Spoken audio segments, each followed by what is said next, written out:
There are three things that are going to impact wages for hourly workers going forward. The first one is the biggest one, which is that there's a shortage of workers. And that means that we all, businesses of all kinds, have to pay higher wages to get workers in the door. So that's the first impact. That's going to push wages up. But in talking to lots of businesses around the country, the feedback that we get is that we can only pay wages so much more. Our margins are being compressed. We're at the point where we're going to start taking losses if we keep raising wages. Welcome back, everybody. That was a very special clip from our webinar today on the 2024 Economic Outlook for Hourly Wage Businesses.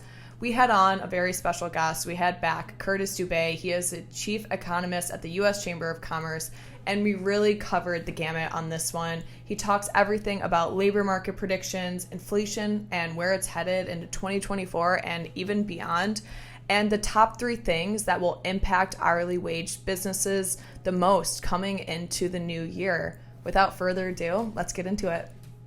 Welcome, everybody. My name is Meredith Gershenson. I'm a research analyst here at workforce.com. And today we're going to talk a little bit about the 2024 economic outlook for hourly staffed businesses. To quickly give a rundown on workforce.com, workforce.com is a full-service HCM software company that specializes for businesses with hourly staff. So think everything from scheduling to payroll to time and attendance to HRIS and so much more. Because we work with thousands of these hourly businesses, we get a really unique insight into some of the larger trends that we see coming in 2024 for hourly workforces. I am joined today, back and better than ever, with Curtis Dubay. Curtis, thank you so much for coming back on. It's so good to see you. Glad to be here. Awesome. Curtis is the Chief Economist at the U.S. Chamber of Commerce. He tracks the condition of the economy, analyzes the impact of public policy on economic growth, and runs the Chamber's Chief Economist Committee. He is regularly quoted by the press and has appeared often in the media, including on CNBC, Fox Business, Fox News, and C-SPAN. He has also testified before Congress several times and been cited in newspapers such as the Wall Street Journal, the New York Times, the Washington Post, USA Today, and Politico. Guys, if there is information on where we want to get our 2024 economic outlook, look, Curtis is the guy. Some quick housekeeping, poll question for the audience. For those that are watching this on YouTube, I would love it if you guys could comment below on some of the parts of the webinar that really worries you the most about coming into 2024, maybe even some things that you found surprising. Comment down below. I would love to hear from you guys. Also, be sure to subscribe. We have our next webinar coming out very soon on how to build your case with HR data. So be sure to subscribe so you can get notified on, any channels and any other YouTube videos that are coming up. Awesome. All right, Curtis, I will hand it off to you and we'll get things going. Thank you, Meredith. It's a pleasure to be back. Thank you for having me again. We got a lot to talk about. So what I'll do is I'll run through my whole analysis. And then I'll finish off by talking about things that are really specific for those hourly industries, the ones that hire on an hourly basis, because I think it's going to be a really interesting year for that sector. Just so I don't forget, Meredith has the slide deck that I'll use. If you like it, just let her know or let me know. I'm happy to share it. It's for public distribution. This is a really good audience for what's going on with the economy, because everything's going to come back to workforce. Everything that's happening in the economy now and it's going to happen in 2024 really comes back to the fact that we have a worker shortage in the economy, and one that came about during COVID and the aftermath of COVID, and one that will now persist probably the rest of our lifetimes. This has been coming for a very, very long time, where the situation where we have fewer workers than we have jobs available in the economy because of the aging of our population. COVID accelerated it, and now it's here to stay. And it really is coloring and really driving the underlying economic trends. I'll come back to that throughout this presentation. Where we are now at the end of 2023 is that the economy is holding up way better than anyone thought it ever could. Most people thought, me included, that the economy would be in a recession in 2023. At this point, maybe had already had a recession and be coming out of it at this point. And yet the economy continues to chug at a really impressive pace. So for instance, I'll share my first slide. We had growth of almost 5% in the third quarter of 2023. So that the quarter that just ended at the end of September. Again, well, a lot of people thought we'd be in a recession, and yet we're growing at almost 5% as of the last quarter. And that came off of pretty good growth in the first and second quarter. The economy grew at 2% in both, around 2% in both those quarters. So we haven't had a recession, and the economy remains really strong. I'll come back to this in a little bit, but you can see that we think the economy will slow as we end the year, and that will probably continue into 2024. We'll come back to that. But the question this really brings up is, how is the economy continuing at such an impressive rate when there are so many headwinds? We still have the issues of inflation and much higher interest rates that should have slowed the economy by now. The answer is, it's consumers. It all comes back to consumers. And back to the theme I hit at the top about workforce, that will come back as well. So consumers have continued to spend at a rate that no one thought they could. It really has been astounding. Now, the reason why I think they've been able to spend at such an incredible rate is because, so here's the spending numbers. You can see, look at the bars. The bars keep going up, up, up each and every month. Just in September, we got data that showed that spending was up well above the level of inflation in September. We'll get October numbers in a little bit, but up through the end of September, consumers were really spending at a really astonishing pace.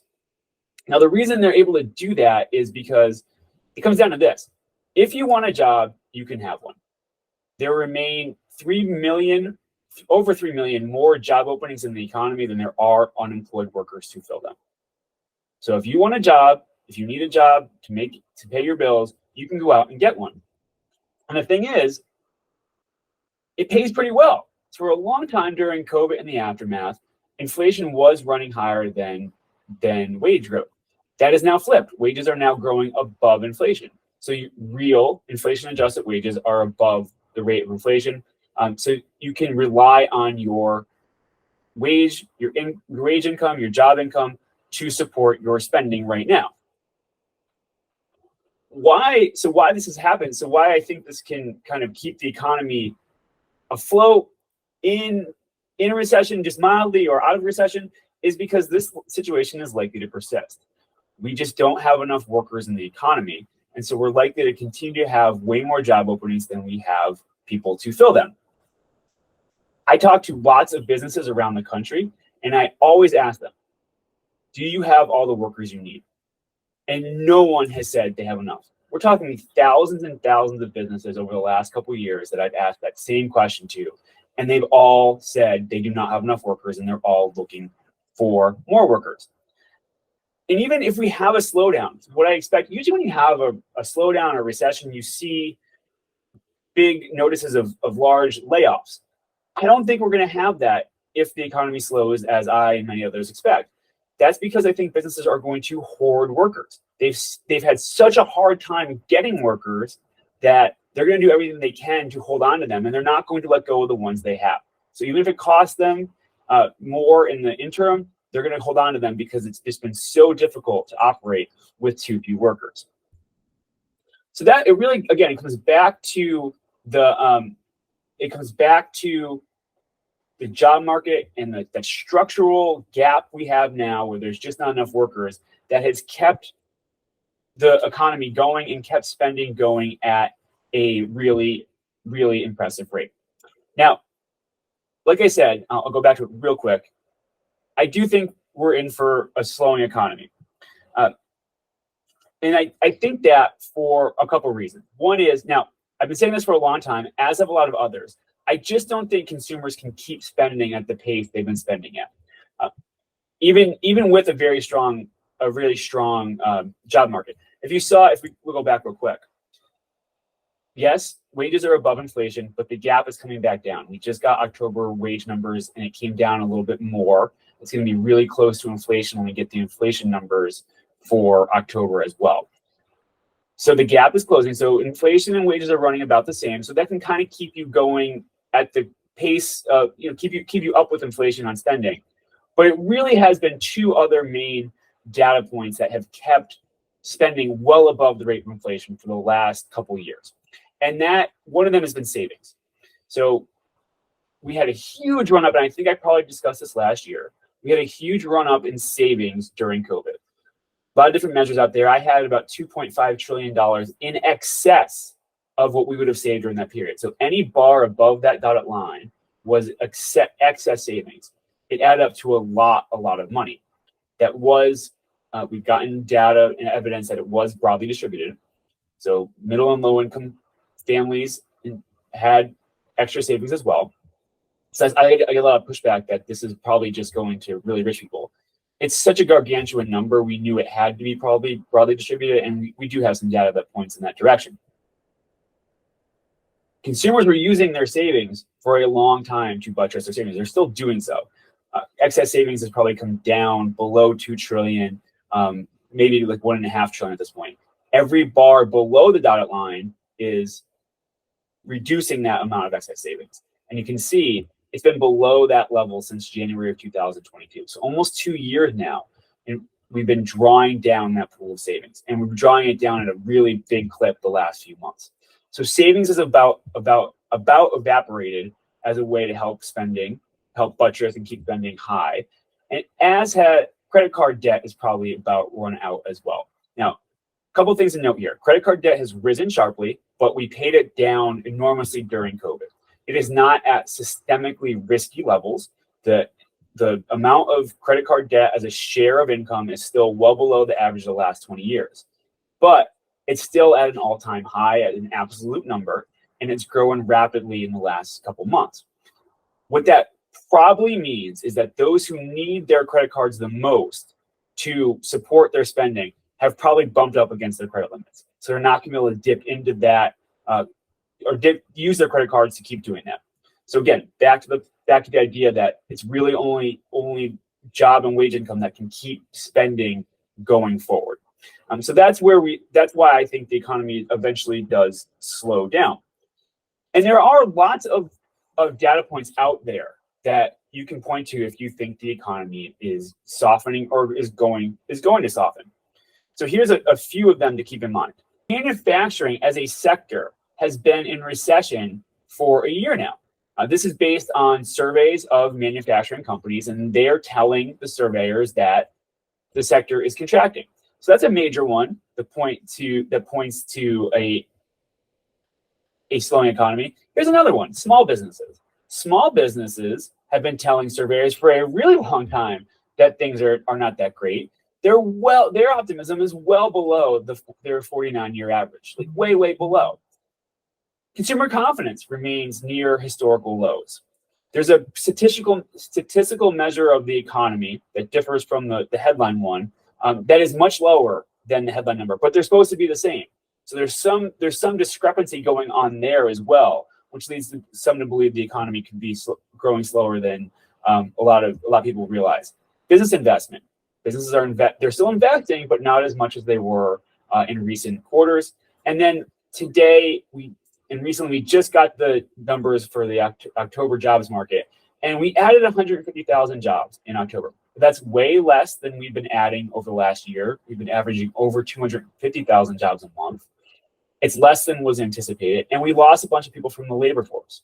So there are data points to look to and say that the economy is softening.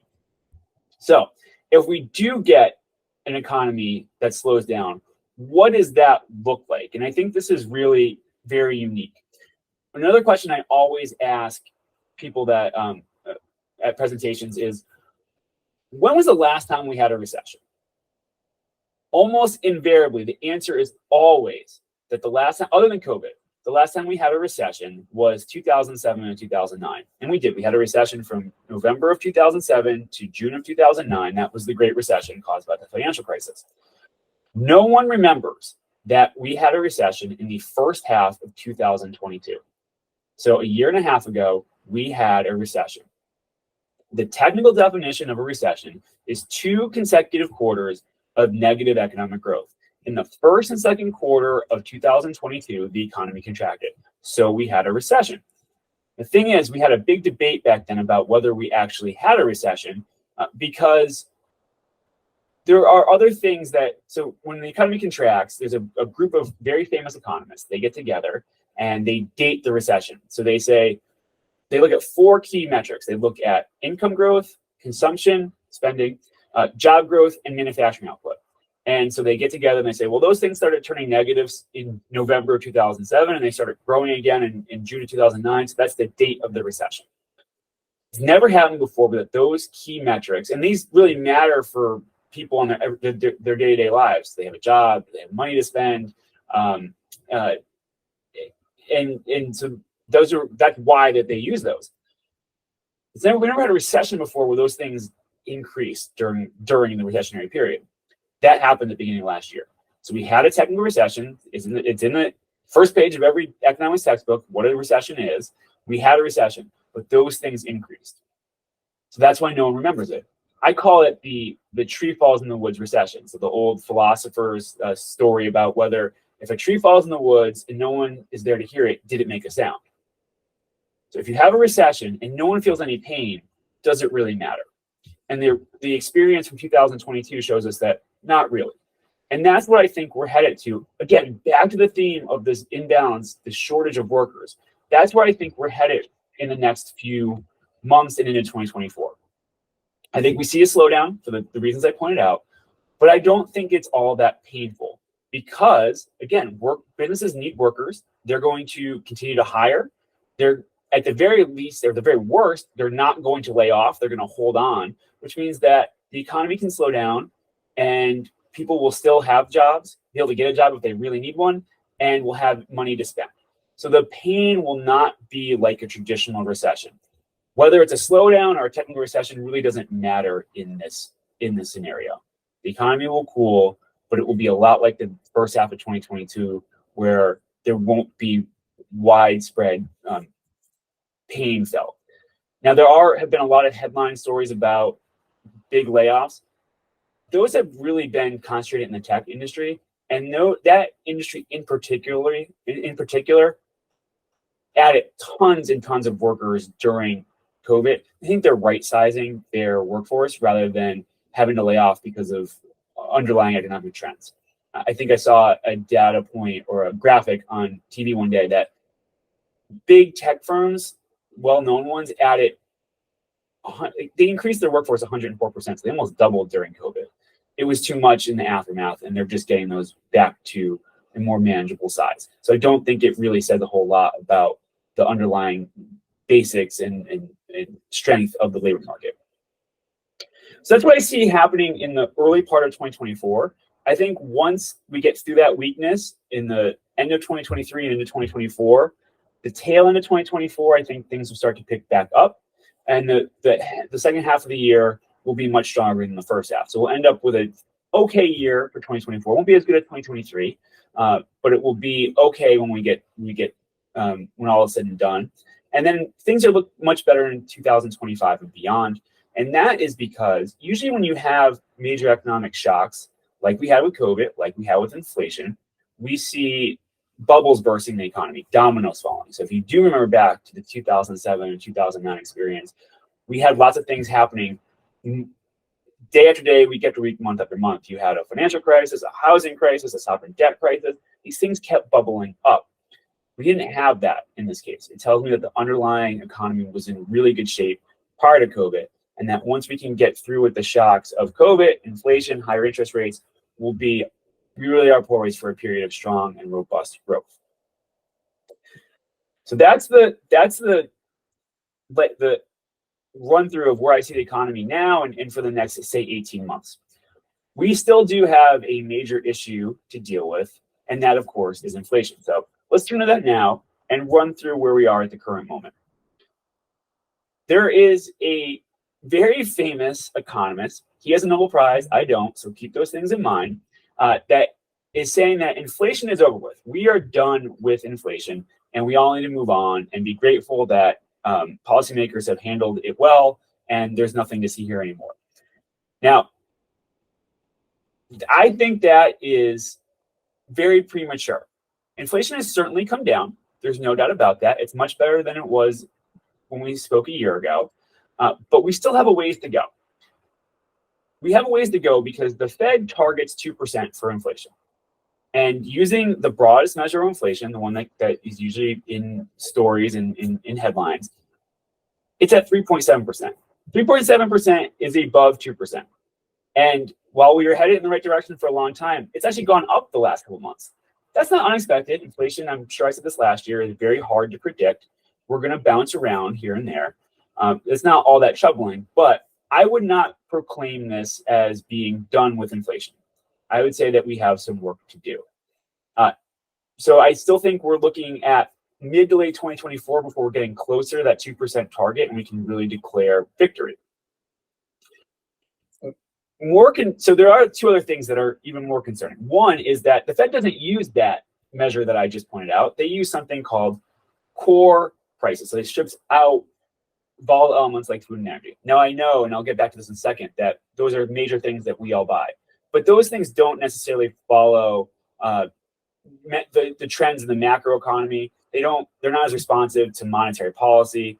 They're kind of just, they have the mind of their own. So it makes sense to look at this measure as a measure of the efficacy, the effectiveness of the Fed's monetary policy. This concerns me. This is not coming down that sharply. It looks to me like a plateau. We're finally getting to the back end of the plateau, which is really good news. But we're not quite there.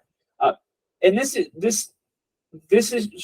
should be a signal to the Fed that they might have more to do. Now they've said just in their last meeting that they're going to stop. They're going to stop raising. They're going to pause, and that I get why they say that. I would have probably raised a little bit more. I guess it comes down to, does another quarter point increase on interest rates really matter all that much? Maybe not. Maybe it makes some sense to pause for a while and see how much all that cumulative raising. They've raised interest rates, their core basic interest rate from 0 all the way to 5.75%. So maybe and there are long and variable lags when it comes to the impact on the economy. So maybe it makes sense to give it some time to see how much impact remains to be seen. Understand that. It's all to say that we're not yet out of the woods. We're in a much better situation than we were a year ago, but inflation remains a major, major problem. I do think this will come down because there's a statistical reason why it's remained up, and that is housing prices. Housing prices are a big, big part of the inflation calculation. And the way that they get translated into the data is a little different than other types of products. Believe it or not, there are people who go out and they survey. So they do a lot online, I'm sure now, but they go to stores and they price things in the grocery store, at Target, Walmart, write down how much the prices are, and then they make an index of that. That doesn't really work with housing.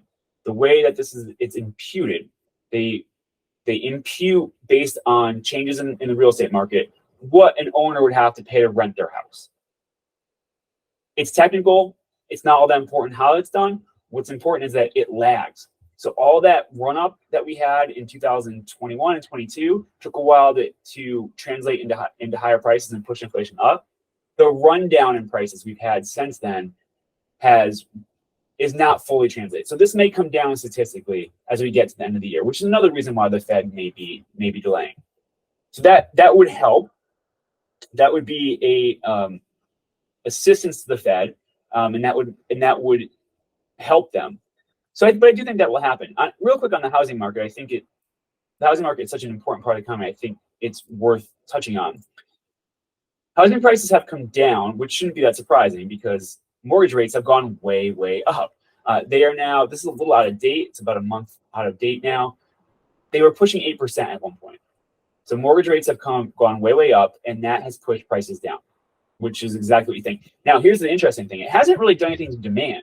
Housing demand is still really strong.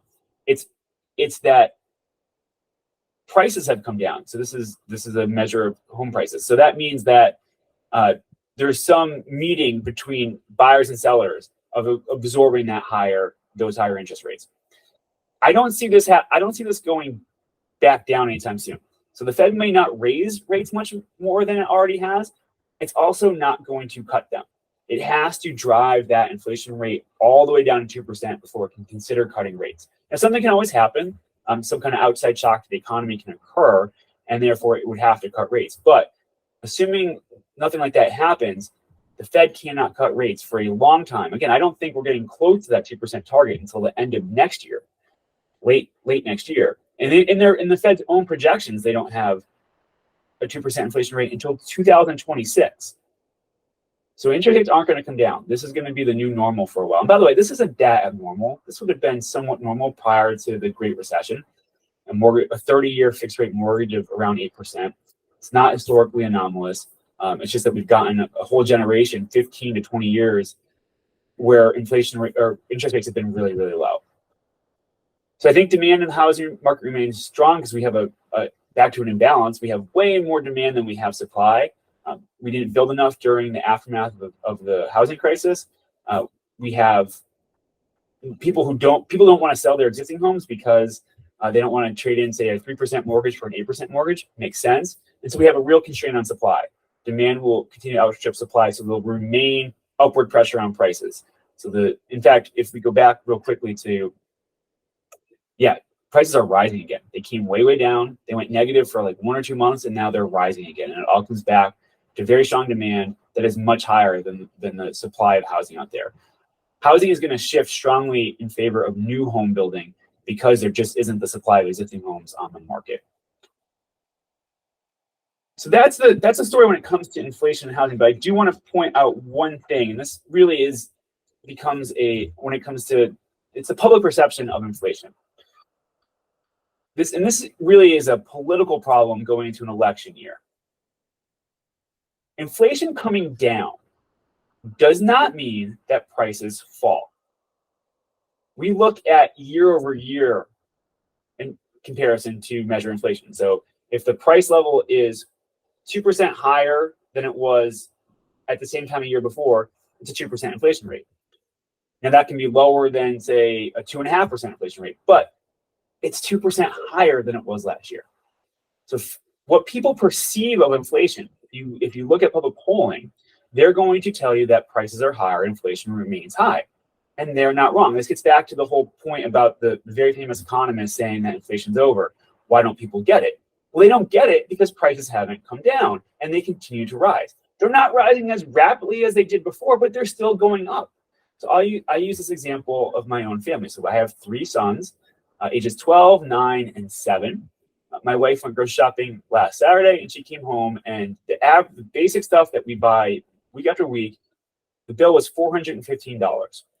That same basket of groceries was $250 at most pre-COVID. So difference of $165 week after week after week, and it's never going back. That is why people perceive inflation being high, and why they're going to continue feeling sour about the economy and tell surveyors that inflation remains a major problem. It's going to take a while for us all to adjust to a much higher price level, but that's how inflation comes down, by not rising as much. You don't actually see a reduction. That's okay. We don't want to see prices fall. Deflation can be as disruptive or more disruption than inflation, but it doesn't mean that we are going to have to adjust to a much higher price level, and that even as it comes down, people are going to continue to say that inflation is high. Okay, so that's the full story on inflation. Before I get into the specifics for the hourly wage industry, I want to touch on some risks, because there are always things that can imperil what I've talked about. And the key one is always the unknown unknowns. So just using the examples of the last, say, 4 or 5 recessions, you can always have a savings and loan crisis, a dot-com bubble bursting, a financial crisis, or a pandemic. Those are things that we can't really predict that have major impacts on the economy. We have geopolitical risk, which is rising day after day. We have the wars in Ukraine, the Russia-Ukraine war. We have the Israel-Hamas war. Those can be economically disruptive. The biggest, I think we've probably absorbed the shocks of those already. I think that globally that they're not having a big impact right now. They do in their immediate aftermath when they break out. But the risk is that they spill over and that they grow. And that can be a real issue for the economy. But there's always the risk of another one breaking out. The biggest one that we're exposed to domestically really is if China ever invaded Taiwan. That would have major ramification and impact on the US economy. We also have domestic political risk, and that comes from the inability of Congress to pass a budget. So we've just finally have a speaker in place in the House of Representatives. That means that they can finally move forward on passing some kind of budget, but they only have 2 weeks from where we're speaking today to do so. They'll probably kick the can to next year, but they still have to pass a budget for the rest of fiscal year 2024. This Congress still needs to do a budget for fiscal year 2025, or at least get it to the next Congress that doesn't convene until the early part of 2025. And then the debt limit expires on January 1st, 2025, which will be this Congress's job to raise. So there's a lot of things that this Congress has to get done, and that remains a major risk to the economy. If they don't do that, there will be impacts on the economy. And so the last risk that I'd like to point out is one that I think is broadly known, in especially in financial circles, but maybe not known to the broader public, but one that is pretty obvious when you step back and think about it. And that has to do with office space. Excuse me, particularly big high-rise buildings in urban cores. These buildings, and these are in major cities, New York, San Francisco, Washington, D.C., where I am.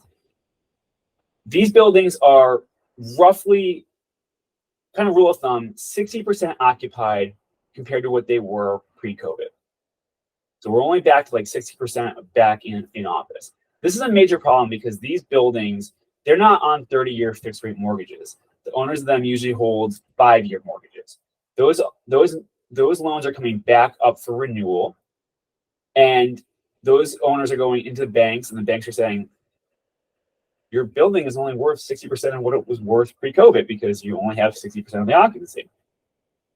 So if you had a $500 million building before COVID, now it's only worth $300 million.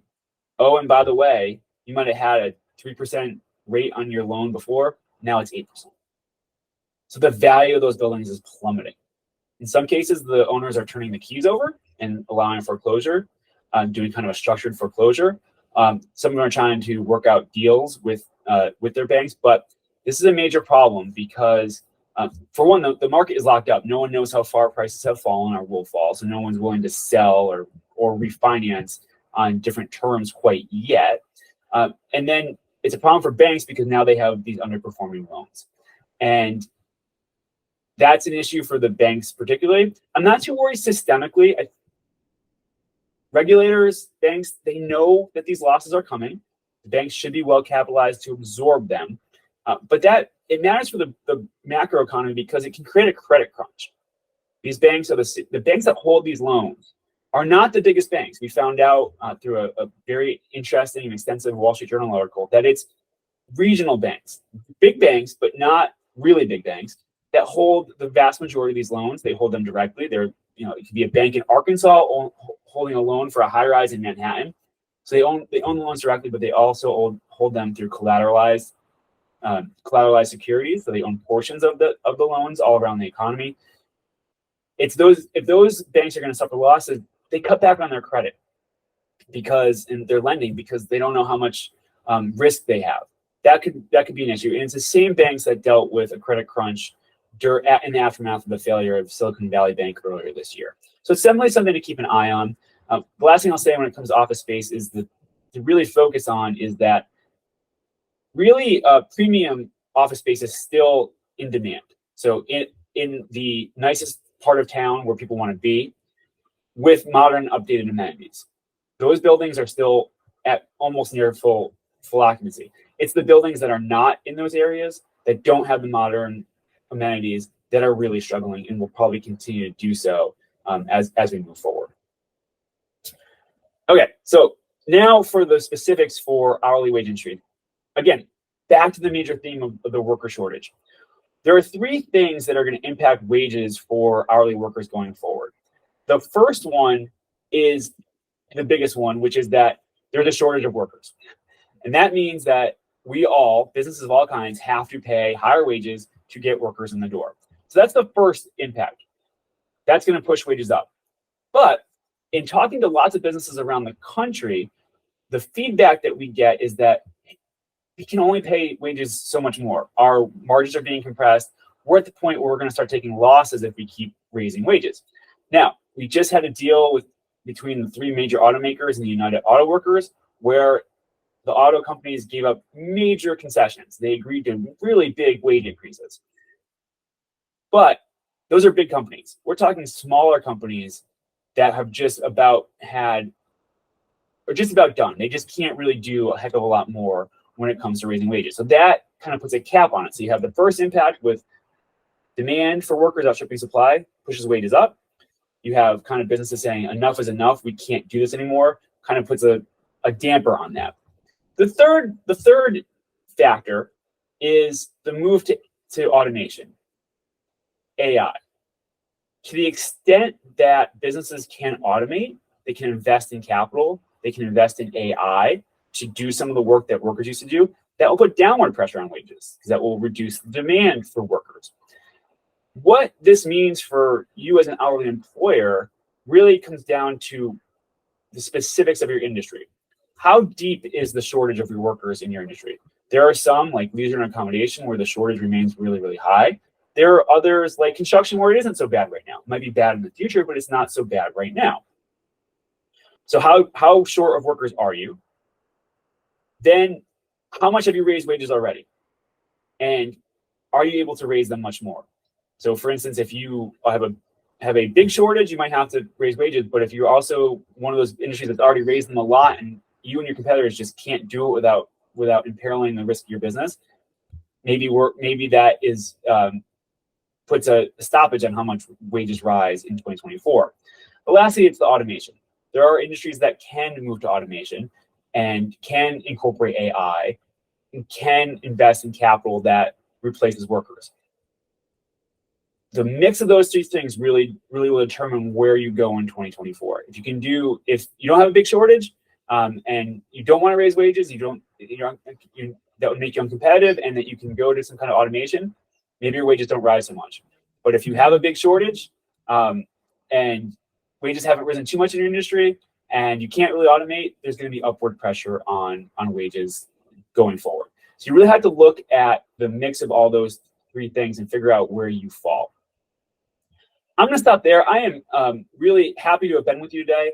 I am always available to answer questions. You have the slide deck. My email address is on there, but it's cdubay@uschamber.com. I'm always happy to answer questions.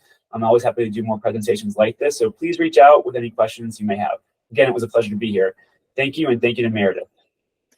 Curtis, that was amazing. Thank you so much for coming on. I mean, very, very educational, very insightful. I took down a ton of notes just for myself. So I'm sure our audience definitely learned a lot. I actually have some follow-up questions if you don't mind me asking. Sure, yeah.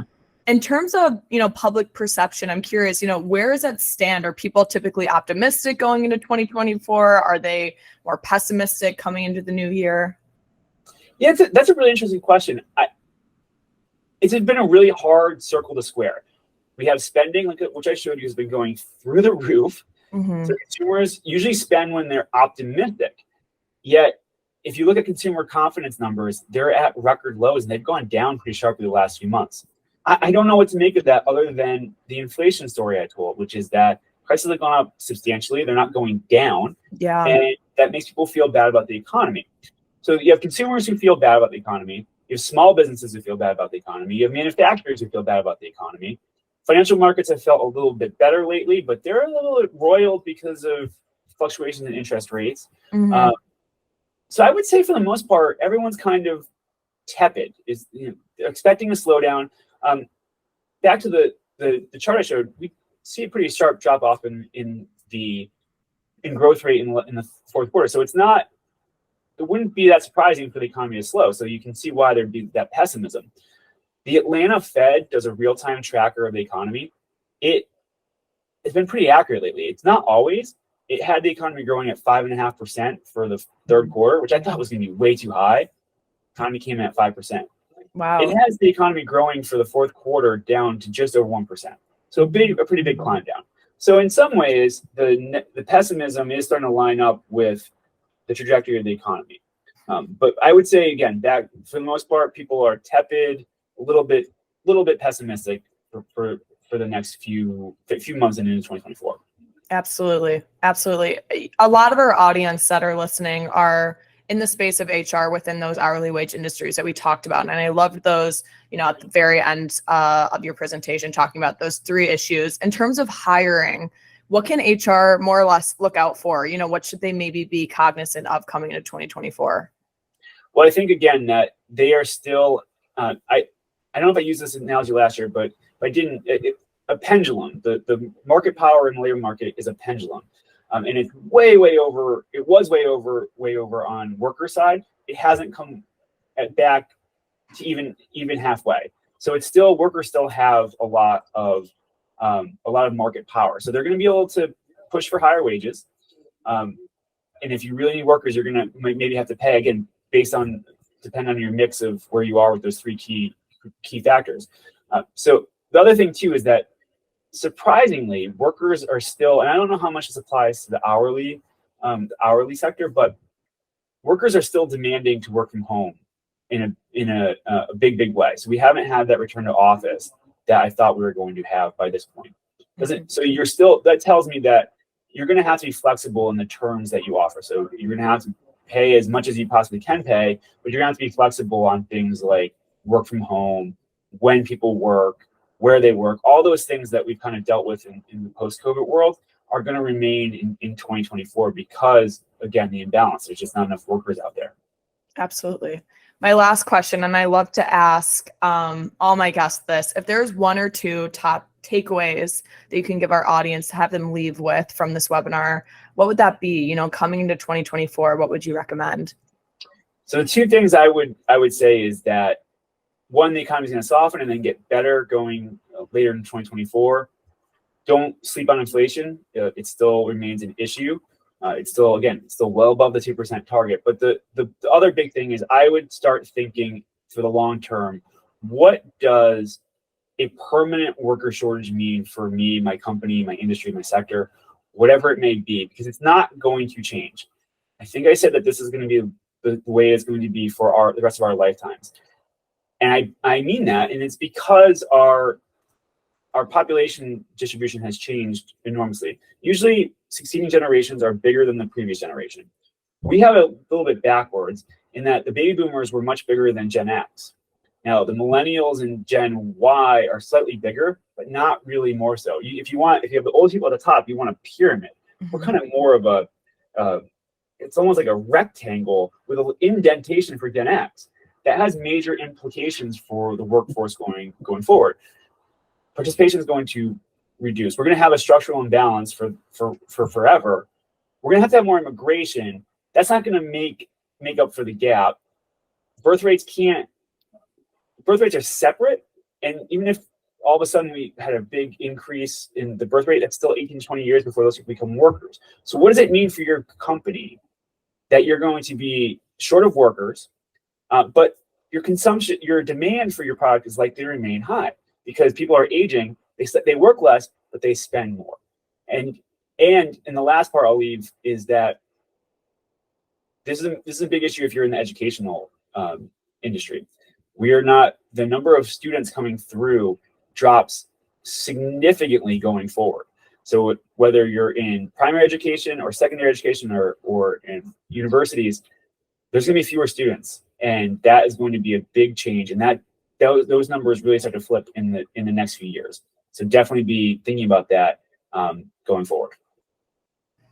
All amazing information. Curtis, thank you so much for coming on. Again, if you guys have any questions, feel free to email Curtis. Also, comment down below if you have any questions. I'm happy to get those over to him as well. Thank you again so much for coming on. I so appreciate your time. And we'll have to do 2025 for next year. Yeah, let's put it on the calendar. Sounds good. All right. Until next time, everyone, thank you so much for watching. Feel free to subscribe, comment, and check out our other webinars linked on our channel. So until next time, I'll see you guys soon.